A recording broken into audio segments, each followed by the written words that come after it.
A partir de agora, eu estou organizando o quadro Sofá do Felca em um canal. Olha como que tá bem bonitinho, ó. A gente fez um banner. Olha só, pessoal, vocês vão poder acompanhar agora a live de convidada através do canal Sofá do Felca. Gostaram da ideia de criar um canal sobre isso? Falando sobre vícios, agora mudando completamente o assunto, eu falei muito sobre os vícios em bet, né?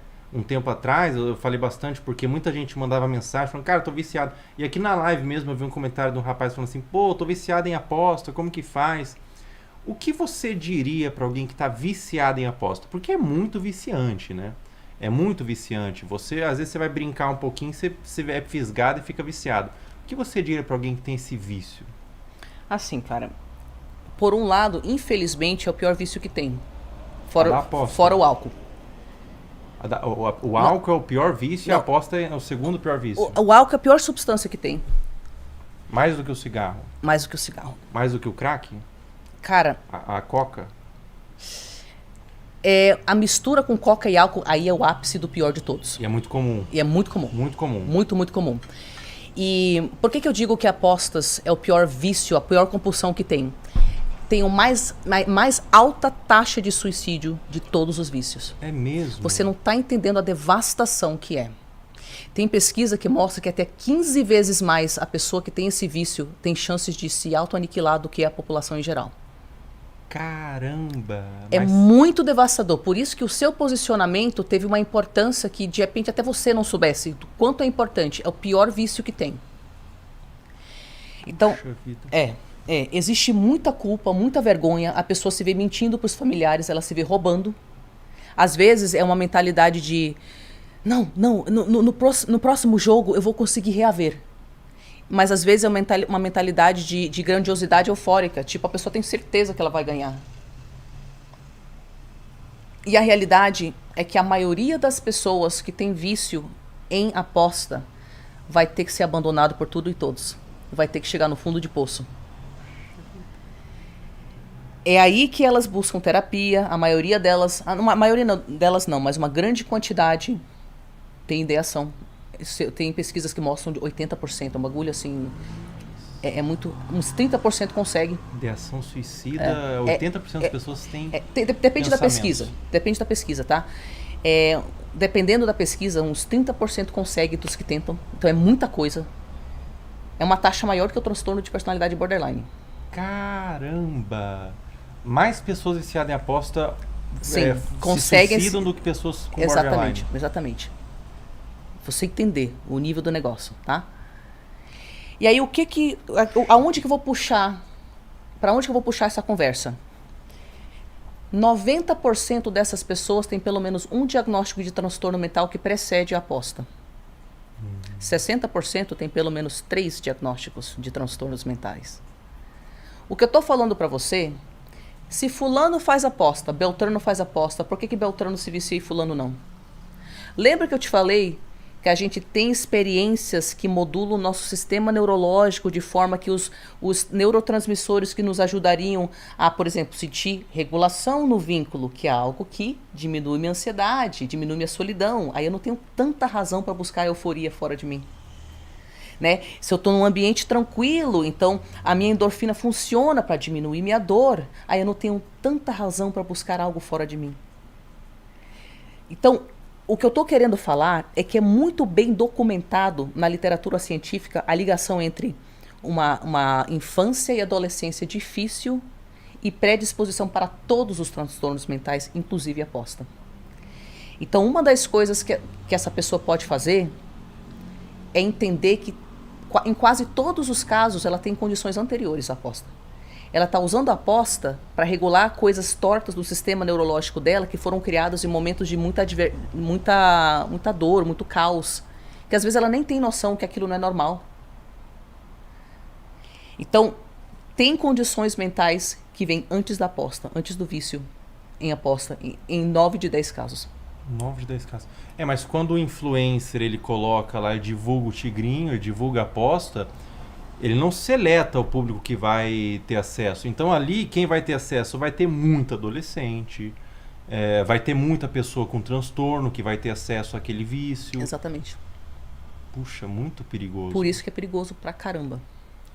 O que você acha desses influencers que divulgam tigrinho? Porque, pra mim, eu sempre tive entendimento quando eu vi que você tá colaborando pro vício das pessoas, né? Eu acho que qualquer pessoa que tem uma plataforma, no mundo ideal, teria uma responsabilidade de refletir a respeito de como que a pessoa vai usar a plataforma dela, né, meu? Então, tipo, você escolhe usar a sua plataforma para trazer povo para falar de saúde mental. Você poderia fazer divulgação de tigrinho, se você quisesse, Sim. né? Mas nem todo mundo tem os mesmos valores, né?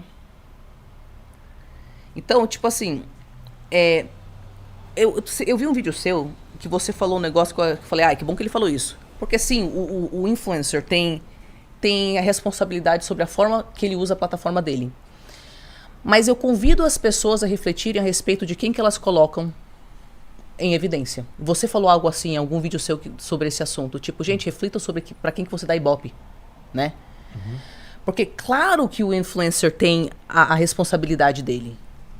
Mas eu acho que pra gente é relevante pegar o celular, fazer uma limpeza nas pessoas que a gente segue de tempos em tempos, e percebendo quando a gente entra no TikTok, no Instagram, se a nossa bússola interna tá falando errado isso aqui. E quando ela fala isso, vai falando, não tem interesse, não tem interesse, não tem interesse. Vamos assumir a nossa parcela de responsabilidade. Claro, eu não pedi para ter transtornos, eu não pedi para ser jovem e ver alguém fazendo esse negócio do tigrinho, eu não pedi para eu, né, espontaneamente começar a fazer isso e acabar ficando viciado. Mas vamos ter maior consciência de que aquilo ao qual a gente se expõe coloca certas pessoas em evidência. E também nos predispõe a ficar normalizando certas coisas. Eu não tô falando isso para culpar as pessoas. Eu acabei de falar que é uma situação devastadora e tem transtornos mentais que precedem. Eu digo como povo, como pessoas que estão assistindo isso. Vamos refletir a respeito das pessoas para as quais a gente dá ibope. Vamos fazer essa limpeza de tempos em tempos no nosso Instagram, no nosso YouTube. YouTube talvez não seja tão problemático, não sei. No nosso TikTok. Pra gente proteger nosso cérebro, pra gente proteger nosso bem-estar. O indivíduo mesmo filtrar o que ele segue, o que ele consome, né? Nos meus estudos sobre vício em aposta, eu vi inclusive que os adolescentes são os mais afetados. Até porque os adolescentes são a maioria que estão consumindo rede social e a divulgação de casa de aposta tem em todo lugar, tem no futebol, mas acho que o lugar que mais tem é nas redes sociais. Então acaba que o adolescente que já não tem o cérebro formado, ele vai entrar num vício devastador. Ele não tem forma de controlar impulso. Ele literalmente não tem. Porque ele não tem o córtex pré-frontal formado ainda. Isso é formado lá para os 25 anos de idade. E outros grupos que também têm questões com impulsividade, como bipolares, borderlines, TDAHs, também vão ter maior predisposição para ter essas dificuldades. O que você diria para alguém que está viciado em aposta ou em outro vício? Que está com um vício e não consegue sair, que tem aquela vontade aqui. Não, só mais um pouco. O vício tem muito esse ciclo, né? Só uma vez. Só mais um pouco. Na aposta mesmo.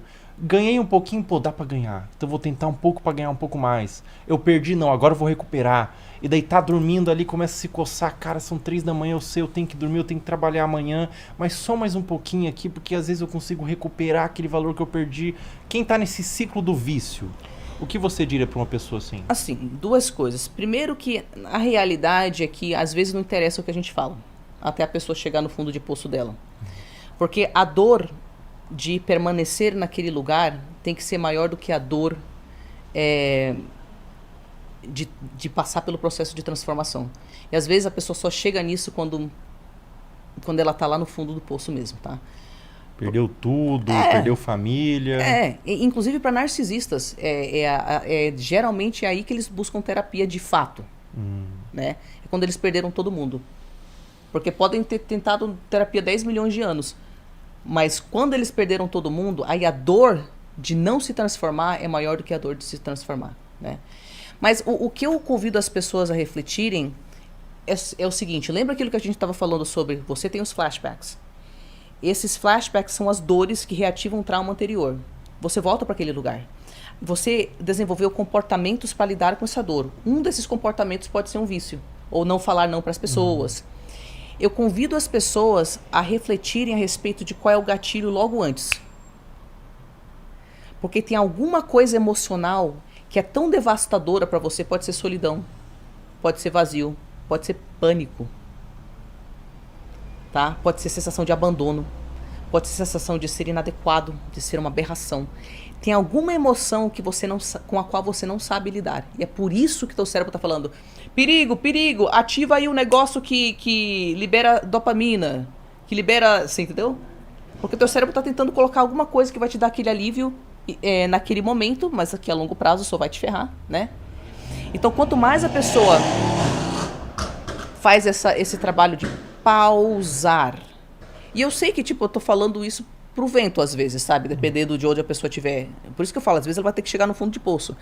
Mas ela vai perceber, em algum momento, quando ela começar a se tratar, que tem um gatilho anterior.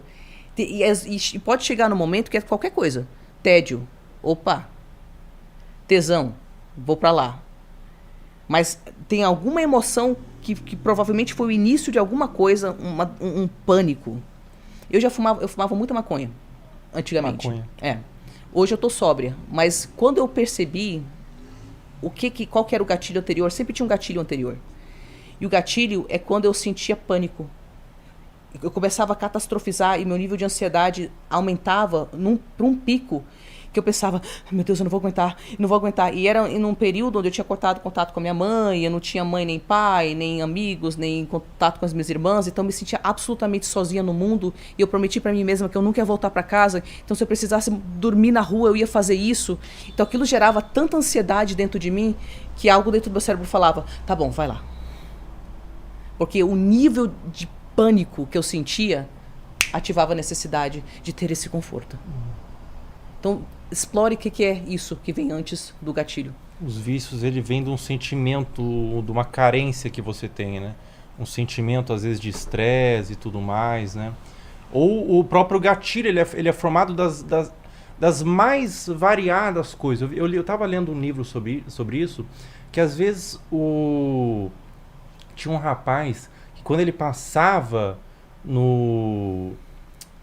na parte do mercado que era de produto de limpeza, ele tinha vontade de beber. Daí foi investigar por quê. Como assim? Você passa no produto de limpeza e tem vontade de beber? Daí ficou sabendo que no fumódromo da empresa dele sempre estavam borrifando o produto de empresa, de limpeza, e ele sentia o cheiro, e quando ele sentia o cheiro ele estava fumando. Então às vezes a ligação é muito abstrata, você tem que se investigar. Pois é. O Gustavo Sketch, por exemplo. Você conhece o Gustavo Sketch? Não, cara. O Gustavo Sketch, ele tem fetiche em fezes. E isso ocasionou muitas coisas ruins na vida dele, né? Ele era ator do Turma da Mônica e tatuou fezes no corpo, tudo mais. Ele abraçou as fezes, né? Literalmente, tudo mais. E daí ele fala assim que como que surgiu o vício em fezes dele. Ele estava se defecando no banheiro, isso é por estudo clínico, né? Estudo psiquiátrico e tudo mais. Ele estava defecando e daí ele foi se masturbar. Ele chamava de caganheta. E daí nesse momento, enquanto ele estava sentindo o cheiro das fezes e se masturbando, ele associou as fezes com a masturbação, as fezes com o desejo sexual. E daí depois disso ele se afundou completamente nas fezes. Literalmente e abstratamente também, porque ele perdeu a carreira dele de ator com as fezes, mas ele abraçou mesmo a parada. Hoje ele vende livro de fezes, livro ensinando até a comer fezes. Não, ele fala que não come fezes, ele fala que ele põe na boca, mastiga e gospe. E daí ele teve toda essa relação com fezes, né? Gustavo Sketch, cara, que doideira. E daí como que funciona a associação mesmo, né? Do hábito. Associação. Tem uma associação muito aí. Abstrato, né? E cada pessoa tem seu rolê. Tem o seu jeito de funcionar, a sua associação. Então, veja como você funciona. Qual é o seu gatilho, qual é a associação que você faz. Pois é, cara. Pois é, né? Vamos pros donates? Vamos pros donates. Roda uns donates aí que o pessoal quer conversar, quer perguntar. Tá gostando da conversa? Tô gostando, achei os assuntos bem importantes, legal. É mesmo? Gostou de vir? Gostei. Obrigado por ter vindo, viu? Obrigado por ter vindo conversar um pouquinho comigo. É muito importante a gente passar alguns assuntos, né, pra rapaziadinha aí que tá assistindo.